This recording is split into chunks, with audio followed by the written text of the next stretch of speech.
네, 할렐루야, 안녕하세요. 오늘은 이제 우리가, 교회를 세우는 은사 중에서 크게 네 가지를 본다고 했는데, 저번에 성령 침례에 관한 것들을 보았고, 방언과 예언의 유익성에 대해서 좀 보았습니다.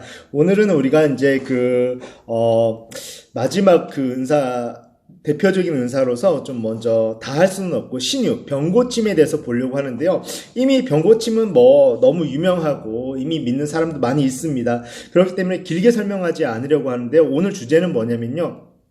병고침, 예수 그리스도의 이름, 성령의 권능으로 병고침을 행함에 있어서 눈에 보이는 비저블한 거죠. 이 가시적인 수단들을 미신적으로 되게 이렇게 폄훼하고 안 좋게 보는 경향들이 있는데, 그러니까 가시적인 수단인 거죠. 제가 뭐 이마에 뭐 이렇게 성호를 긋는다든가 성수를 뿌린다든가, 너무 카톨릭에서 이렇게 성수를 뿌리는 행위, 왜냐하면 믿음으로 하면 되는데 자꾸 성수를 뿌리고 어떤 뭐 이렇게 안수를 하고 기름을 바르는 행위를 너무 미신적인 것이라는 그런, 예를 들어서 가톨릭에서 많이 해요.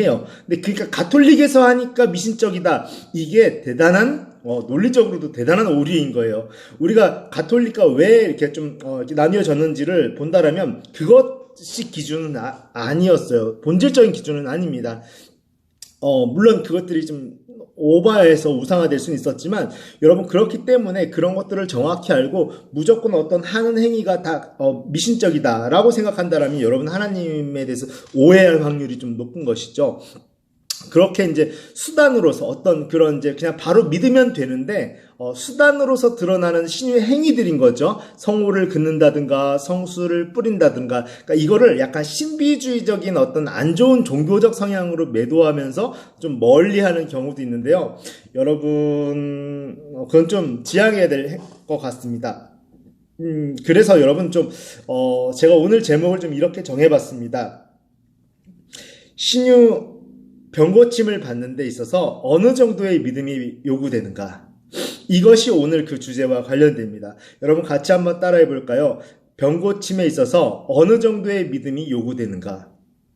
자, 병고침에 있어서 어느 정도의 믿음이 요구되는가? 이것이 오늘의 주제이고 제목입니다. 이거를 제가 좀 더 리얼하게 제목을 조금 변경해 볼게요. 자, 이렇게 바꿀 수 있을 것 같습니다. 병고침을 받는데 얼마나 잔인한 믿음이 요구되는가? 어느 정도의 잔인한 믿음이 요구되는가? 네, 이것이 바로 오늘 제가 진짜로 전하고 싶은 주제인 것입니다.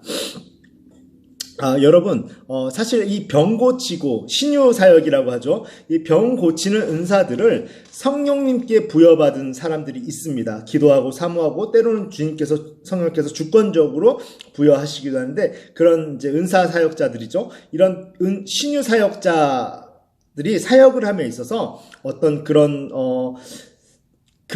자연적인 어떤 수단들 있죠. 이런 것들을, 또는 어떤 이런 성호를 긋는다든가 성수를 뿌린다든가, 그냥 예수님을 믿음으로 고침을 받았으면 되는데 굳이 성수를 뿌린다든가 어떤 이렇게 요식적인 행위, 눈에 보이는 행위를 하는 거를 되게 미신적으로 간주하는 경우가 있는 거죠. 물론 근데 이런 행위를 할 수도 있고 하지 않을 수도 있어요. 중요한 것은 이것은 본질이 아닌 것은 맞습니다. 여러분이 생각하는 것처럼. 그러나 이런 것을 왜 하는지를 여러분이 알아야 되고, 어떤 경우에는 필요할 수도 있고, 하나님이 허락하신 선에서 어떤 경우에는 필요하지 않을 수도 있다라는 것을 우리가 조금 폭넓게 생각하면서 하나님을 이해하며 하나님 앞에 나아갈 때 사람을 더 이해하고 더 긍휼히 여기고 더 사랑할 수 있는 사역자들이 될 수 있을 겁니다. 네, 뭐 안수를 하고 기름을 바르고 뭐 막 이렇게 몸에 고통이 있는 부위에 손을 대면서 이런 모든 행위가 행해질 수 있지만, 물론 병자를 위해서 반드시 필요한 건 아닙니다. 거기에 하나님이 얽매이지는 않으니까요. 자, 어쨌든 이와 같이 우리는 이런 신유, 병고침을 위한 어떤 요식적이고 형식적인 방법 등을 그렇다고 해서 우리가, 교회가 또는 어떤 권위 있는 사람들이 마음대로 정하면 안 돼요. 이렇게 정할 수 있어요. 그거 믿음이 없는 행위입니다. 믿음이 있는데 자꾸 손대고 요식적인 행위하고 성호 긋고 성수 뿌리고 이런 거는 미신적인 행위입니다. 하지 마세요라고 못 박는다라면 저는 이런 분은 교회에서 퇴출됐으면 좋겠습니다. 이거는 정말로 하나님을 몰라도 너무 모르는 소리. 물론 그분의 마음은 이해할 수 있지만 그분이 뭔데 마음대로 정합니까? 지금부터 왜 그게 그런지를 제가 함께 나누도록 하겠습니다. 말이 좀 심했나요? 저 심했다고 생각하지 않습니다. 왜냐하면 사람을 죽이는 행위이기 때문입니다. 네, 자 분위기를 바꿔서 초대교회가 아주 예수님이 이제 승천하시고 나서 이제 교회가 확장되는 그 초대교회를 말합니다. 그 초대교회에는 심지어는 그 치유사역하고 신유사역, 병고침을 하는 방법으로 뭐까지 활용했을까요? 그 옛날 성자들의 훌륭한 그 기독교인들의 유골, 뼈까지도 활용했다. 여러분, 이 정도 되면 우리는 너무 미신이다. 너무 카톨릭스럽다. 카톨릭이 잘 알지도 못하면서 너무 카톨릭스럽다. 이렇게 얘기할 수도 있거든요. 물론, 이것이 결과적으로는 미신적인 어떤 그런 미시올로지, 그러니까 신화적인 그런 어떤 상상력에 빠져들어 버리는, 결국은 미신적이 되는 원인이 됐을 수도 있어요. 그리고 실제로 그런 결과를 낳기도 했습니다. 하지만 그렇다 할지라도 물론 이런 것 때문에 종교개혁이 더 활발히 종교개혁이 일어나면서 그런 것들을 반대했던 건 사실이에요. 하지만 이 자체가 본질적으로 나빠서는 아니라는 거 여러분이 기억하셔야 될 것 같습니다. 엄밀히 말하면요, 이것을 통해서 이렇게 유골까지 활용하는 것을 통해서 성령 하나님께서 역사하지 못하신다라는 법을 세워서는 안 돼요. 그거는 여러분 우리 좀 확실히 하고 갔으면 좋겠습니다. 하나님의 긍휼하심 성품 여러분 기억하시나요? 하나님의 긍휼하심 성품은 우리가 예수님께서 이 땅에 오신 성육신 사건에서 드러나죠. 어떻게 드러나나요? 맞춤형 은혜의 극치를 보여주고 있습니다. 우리 수준의 눈높이 은혜라는 거예요. 눈높이 은혜, 맞춤형 은혜의 극치를 보여주고 있습니다. 성육신 사건 자체가. 게다가 성경 역사 전체를 통해서 우리가 이해할 수 있는 방식과 우리가 이해할 수 있는 언어로 늘 다가오고는 하셨던 것을 여러분 좀 기억하시기를 바랍니다. 자, 예수님의 성만찬 명령을 여러분 기억하시나요? 그런 성만찬 명령만 우리가 기억하고 되돌이켜 보아도 그러한 은혜의 긍휼하심의 은혜의 원리와 일맥상통함을 우리가 알 수 있다라는 거예요. 여러분 왜냐하면 그 행위 자체로 어떤 미신적으로 간주되고 유골을 갖다가 만짐으로 인해서 병이 낫는다라는 그런 행위 자체로 또는 성만찬이라는 행위 자체로 포도주가 예수님의 피가 되거나 떡이 그 자리에서 예수님의 살이 되는 것은 아니죠. 그런 것이 아니라 이미 우리를 구원하시고 영원까지 함께하고 계시는 그 은혜를 예수님의 명령대로 어떻게? 시청각이죠. 눈에 보이고 귀로 듣는 시청각적으로 재현하는 거예요.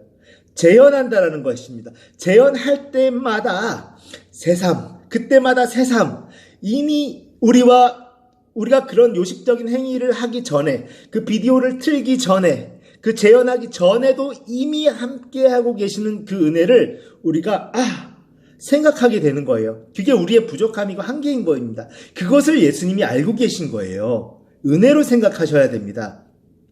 그런 은혜를 우리가 그 순간순간 좀 더 현실적으로 다시 한번 깨닫고 이게 지금 존재하고 있구나. 이 행위를 함으로 인해서 생기는 건 아니지만 그 행위를 함으로 인해서 맞다.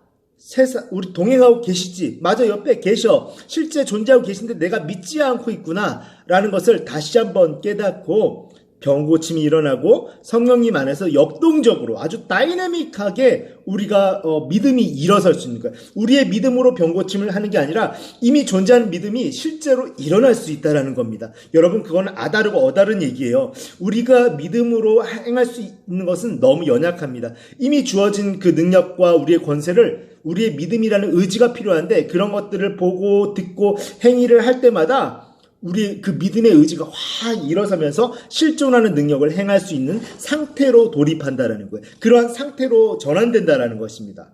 이해가 되시나요?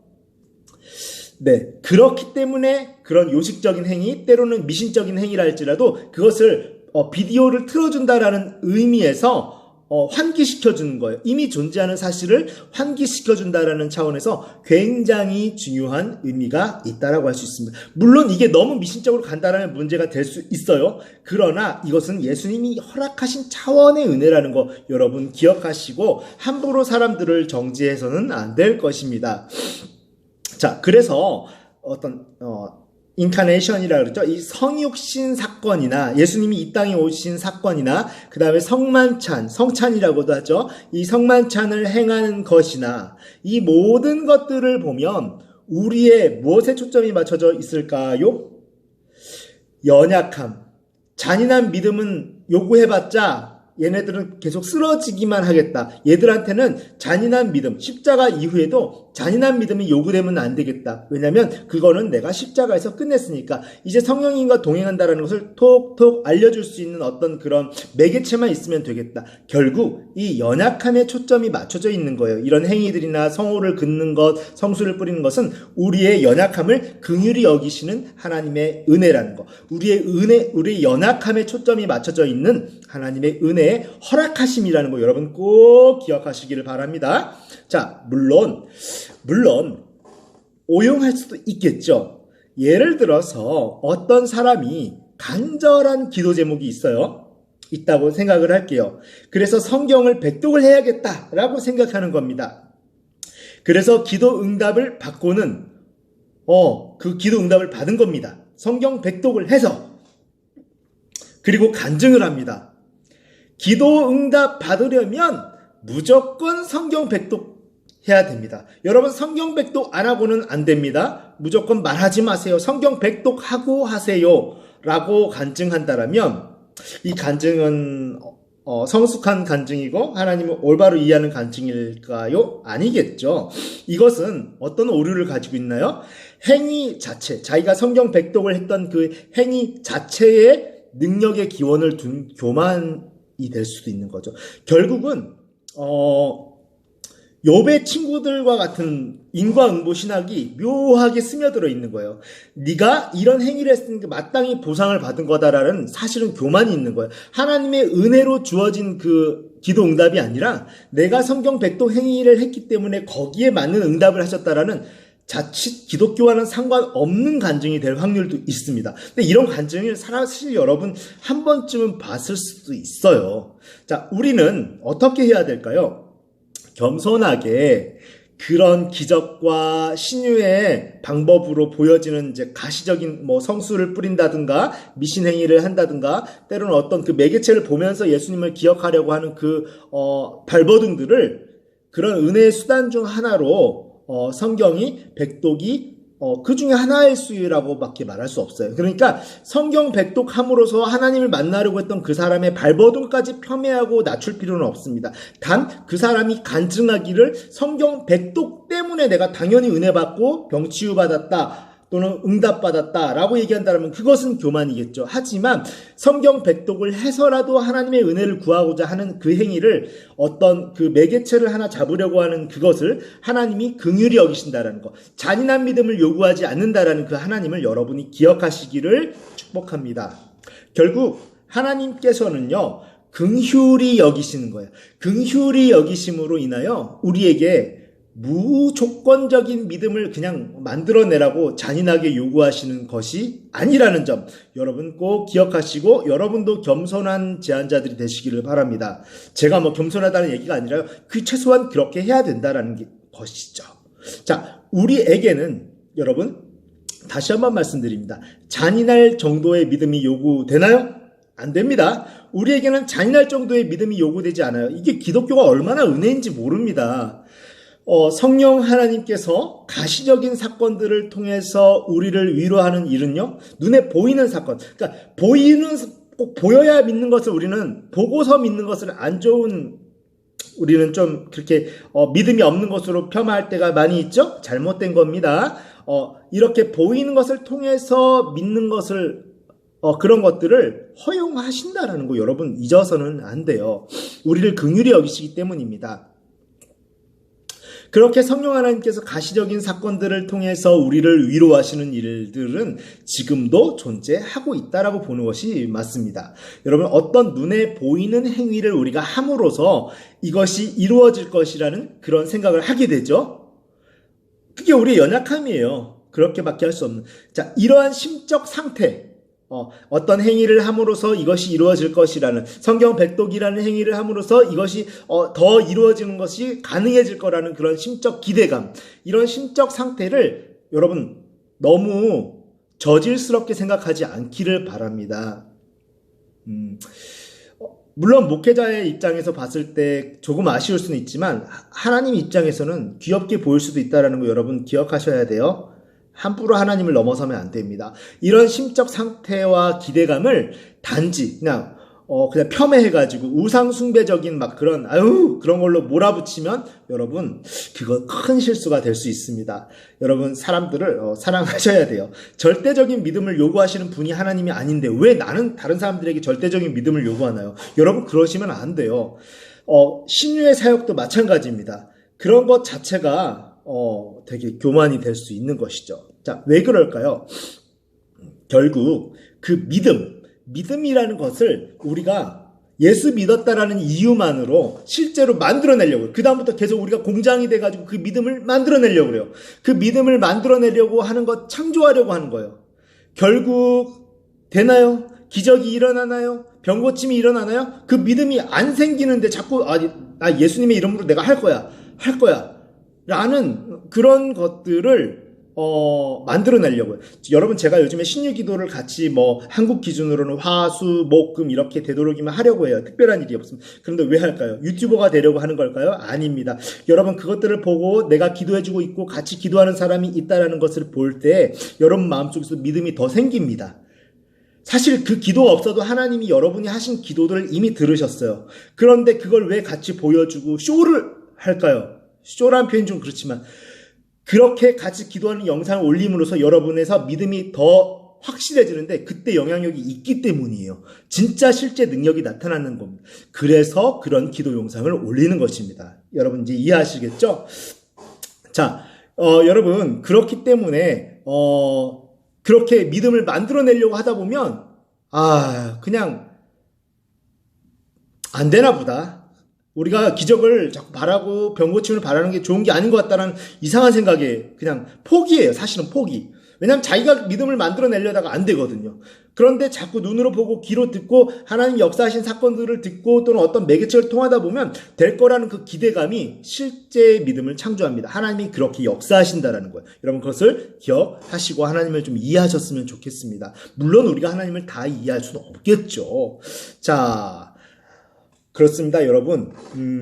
아무튼 자, 우리가 신유나 병고침에 있어서 기름을 바르고 성수를 뿌리는 약간 미신적으로 보이는 행위들을 이렇게 너무 가톨릭의 행위주의와 형식주의 하나로만 간주해서는 조금 곤란할 것 같아요. 지나치면 그렇게 될 수 있어요. 행위주의와 형식주의로 될 수 있지만 여러분 그것에 대해서 판단하는 기준을 조금 정확히 세우시기를 하나님의 입장에서 좀 한번 생각해 보시기를 바랍니다. 자, 여러분 또한 그리고 우리가 믿음의 대상은 그리스도인 거예요. 예수님이시고 성령님은 이런 믿음이 유지되게 그냥 우리 안에서 이렇게 유지될 수 있도록 그런 수단의 역할을 하신다는 걸 좀 여러분 기억했으면 좋겠어요. 물론 성령님이 수단에 불과하다는 말은 절대 아닙니다. 정리할게요. 이제 정리합니다. 삼위일체 하나님의 영원하신 공동사역 가운데 병 고치는 은사를 직접적으로 주시고 수여하시는 분은 역시 성령 하나님이십니다. 성령 하나님은 또한 절대적인 믿음, 그러니까 한마디로 말하면 너무 잔인한 믿음을 우리에게 요구하시지 않습니다. 오히려 불쌍히 여기십니다. 오히려 여러 가지 눈에 보이는 방법을 허락하십니다. 오히려 미신이라고 간주될 수 있는 그런 여러 가지 우리를 마음 편하게 해줄 수 있는 방법들을 허락하십니다. 그렇게 그 믿음의 연약함을 불쌍히 여기셔서 그 믿음을 강건하게 하시고 그리고 능히 고치시는 분이시라는 것입니다. 여러분, 믿음이란 무엇일까요? 철저히 성령 하나님의 도우심으로 부여되는 것이고 유지되는 겁니다. 우리가 예수 믿었다는 이유로 믿음을 창조하려고는 하지 마세요. 오직 행위로 우리가 만드는 것이 아니라는 거예요. 자, 이것을 전제로, 이런 것들을 기초로 우리가 이해할 때에 또 병고침에 대해서 열린 마음으로 하나님의 치유하심을 경험하는 것이 훨씬 수월해질 수 있다는 겁니다. 훨씬 수월해질 수 있다는 거예요. 잔인한 믿음과 수월한 병고침은 상호 대조적입니다. 그렇지만 차라리 나약한 믿음을 인정하고 성령님께 매달릴 때, 가시적인 수단이나 이런 모든 것들을 활용할 때 치유 사역은, 치유를 경험하는 것은 수월해질 수 있다는 것입니다. 바로 그럴 때에야 비로소 신유의 은사를 이해하는 데 있어서 겸손이 바탕이 되게 됩니다. 그리고 영적 교만의 극치가 뭐냐면 자기의인 거예요. 내가 믿음을 만들 수 있다라는 거. 나는 그런 미신적인 거 다 필요 없어. 난 내가 스스로 믿을 거야 라는 그 자기의이거든요. 50보 100보인데 그렇게 생각하는 거, 그게 자기의입니다. 자기의인 그 영적 교만의 극치와는 거리가 이제 멀어질 수 있는 거죠. 좋은 겁니다. 그런 자기의, 내가 믿음을 만들 수 있다라는 자기의로 인하여 신유를 경험하지도 못하죠. 그리고 다른 사람들도 정죄합니다. 그렇게 하는 거 아니라고. 오직 믿음으로라는 것에 그냥 너무 사람들을 잔인하게 요구하는 것이죠. 자, 예를 하나 들게요.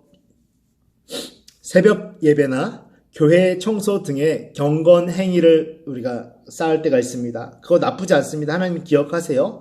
그런데 그럼으로 인하여 대가적 차원의 신유를 지향하는 경우가 있어요. 하나님, 제가 매일 새벽 예배하고 매일 새벽 교회 청소할 테니까 이 병 고쳐주십시오. 또는 이렇게 신유를 지향하거나 바라보거나 그 정도로 경건해 보이는 사람에게만 신유가 병고침이 나타나야 된다는 거, 당연히 굉장히 교만한 생각이죠. 이게 바로 자기의인데, 이런 자기의를 가지고 있다면 이런 것이야말로 오히려 병고침을 방해하게 되고 다른 사람의 병고침도 찬물을 끼얹는 행위가 될 수 있다는 것입니다. 여러분, 무엇보다 중요한 것이 무엇일까요? 하나님의 주권적 섭리, 하나님의 주권적인 섭리, 우리의 의와는 상관없는 주권적인 섭리를 그것에 대한 경외와 겸손이 필요하다라는 것입니다. 결코 어떤 성화라는 그 말도 안 되는 빌미로 나름의 결국은 자기의를 주장하는 것은 나쁜 것이겠죠. 은혜 가운데 신유를 비롯한 병고침을 비롯한 은사가 드러나는 것을 경험을 해야 되는 성도들이 있어요. 그래서 그 성도들은 무엇이든지 붙잡으려고 그러고 어떤 성수를 뿌리는 행위나 성호를 긋는 것도 모든 것을 다 해가면서 병고침을 하려고 예수님을 만나고 생각하려고 애써요. 상상하려고 애쓰는데 그런 거를 찬물을 끼얹고 그렇게 하면 절대 안 되겠죠. 예수님이 긍휼히 여기시고 다가오시려는 그 순간에 찬물을 끼얹는 거예요. 그냥 믿음으로 하세요 라고 하는 것은 잔인한 믿음을 적어도 남에게 요구하지는 말으셔야 될 거, 안 되는 거예요. 알겠죠? 자, 여러분, 그 로드만 윌리엄스라는 조직 진학자는 이런 성화의 과정에 대해서 이렇게 얘기합니다. 아주 중요한 얘기인데요. 자, 이것은 거룩함으로 향하는 운동이 아니다. 왜냐하면 신자는 이미 거룩하기 때문이다. 그러니까 내가 자꾸 병고침을 위해서 이렇게 거룩해지려고 잔인한 믿음을 스스로 받아들이고 남에게 요구하지 말라는 거예요. 거룩함 안에서 커가는 것을 의미하며 점진적인 변화의 과정을 의미한다라는 겁니다. 그렇습니다, 여러분. 결코 성화라는 것 자체가 거룩함을 만들어가는 과정이 아니라는 거예요. 이미 주어진 온전케 됨 안에서 병고침이나 신유 은사를 비롯한 은사를 체험하도록 사모하는 거예요. 마지막으로 이렇게 한번 비유하고 마치도록 하겠습니다. 쉽게 비유할게요. 여러분 만약에 우리 대한민국이 의료복지가 어느 정도 더 많이 좋다라고 좀 가정을 할게요. 실제로 어느 정도인지 모르겠지만, 그런데 다른 나라 사람이, 제3국 사람이 이 대한민국의 의료 복지를 받고 싶어요. 그래 어떻게 하다 그런 목적 때문에 대한민국 국적을 취득했습니다. 자, 그런데 이 대한민국 국적을 취득한 순간 이 사람은 여전히 대한민국 사람으로서의 습관이나 정신문화나 이런 것들이 동화되지는 않은 상태예요. 그럼에도 불구하고 어떻습니까? 법적으로 대한민국 사람인 것이죠. 네, 맞습니다, 여러분. 이 사람은 그냥 과감하게 대한민국 사람답게 요구하면 됩니다. 치료를 요구하고 합당한 그런 복지를 요청하면 되는 것이에요. 대한민국이 허락하고 있는 만큼. 여러분, 이 표현이 좀 적절했는지는 모르겠지만, 저는 적절하다고 봅니다. 그런데 마치 여전히, 이렇게, 아이고, 뭔가 미안한 마음을 가지고 계속해서 내가 병원에 돈을 필요 이상으로 더 내야 될 것 같고, 되도록이면 병원 안 가고 내가 고칠 수 있어. 이런 것과 약간 비슷해요. 그냥 예수님 안에 들어오셨으면, 그 믿음을 활용하는 방향을 바꾸라는 거예요. 예수님께 믿을 수 있는 방법들을 달라고, 그리고 믿음을 달라고 매번 기도하고 요청하고 요구하는 거, 그게 여러분이 할 일이라는 것입니다. 여러분, 자, 다시 한번 정의합니다. 그리스도인에게 잔인한 믿음은 병고침에 있어서도 잔인한 믿음은 요구되지 않습니다. 우리 같이 한번 따라하겠습니다. 병고침에 있어서 잔인한 믿음이 요구되지 않는다. 여러분, 성령께 매달리고 떼쓰고 가시적인 수단과 마음을 편하게 할 수 있고 믿음에 도움이 되는 모든 행위들을 때로는 하시기를 바랍니다. 그리고 적어도 남을 정죄하셔서는 안 될 것입니다. 물론 그것이 미신적으로 갈 위험성이 없다고는 하지 않습니다. 그러나 적절히 하나님과의 교제 수단이 되시기를 예수 그리스도 이름으로 축복하고요. 이 다음 시간에는 우리가 이제 좀 공동체와 은사 어떻게 매칭될 수 있을까? 이 공동체와 은사가 어떻게 매칭될 수 있을까? 좀 같이 나누는 시간 갖도록 하겠습니다. 여러분 사랑하고 축복합니다.